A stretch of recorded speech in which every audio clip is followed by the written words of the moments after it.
నమస్తే, నేను మీ బోస్ కుమారి. జగన్మోహన్ రెడ్డి గారు అసెంబ్లీకి వచ్చారు. మొత్తం వాళ్ళంతా బ్యాచ్ 11 మంది వచ్చారు.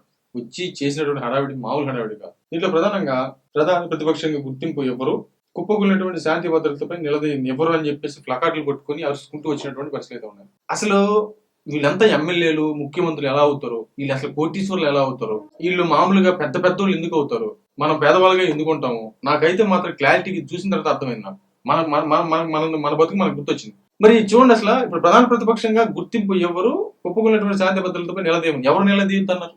అసెంబ్లీకి ఎవరు రావద్దన్నారు? అసెంబ్లీలో కూర్చొని మాట్లాడుతాను ఎవరు చెప్పారు? మాట్లాడొచ్చు. అసెంబ్లీలో ఎవరైనా మాట్లాడనివ్వన్నారా? మైక్ ఇవ్వనన్నారా? లేకపోతే ఆయన మాట్లాడనివ్వద్దన్నారా? మామూలుగా ఏంటంటే మాట్లాడితే ప్రూఫ్స్ తో సహా ఆయన చేసిన 5 సంవత్సరాలు చేసిన మొత్తం బయట పెడతారని చెప్పేసి సమాధానం చెప్పలేక, ఏం చేయాలో తెలియక, ఎలా తప్పించుకోవాలో తెలియక వాళ్ళ మీదే నిందేసి తప్పించుకునేటువంటి విధానం అనమాట ఇది. ఇంతకంటే తెలివితేటలు ఉంటాయనేది మాత్రం నేను ఖచ్చితంగా అనుకోను. ఇప్పుడు అసెంబ్లీకి రావద్దని ఎవరు చెప్తారు? ఇప్పుడు మామూలుగా గవర్నర్ గారి ప్రసంగం వరకు ఉంటారు, లేకపోతే మళ్ళీ అది అయిపోయిన తర్వాత మొత్తం బడ్జెట్ ఉన్నటువంటి సమావేశాలు మొత్తం ఉంటారు, తెలియదు. మొత్తం ఉంటే ఉండమని అందరూ కోరుకుంటున్నారు.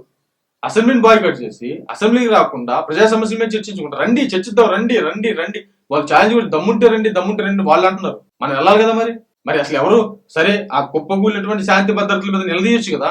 ఎవరు నిలదీయద్దన్నారు? నిలదీయొచ్చు కదా. మరి నిలదీయట్లా. మరి ఈ విధంగా తప్పించుకున్నటువంటి పరిస్థితులు అయితే ఉన్నాయి.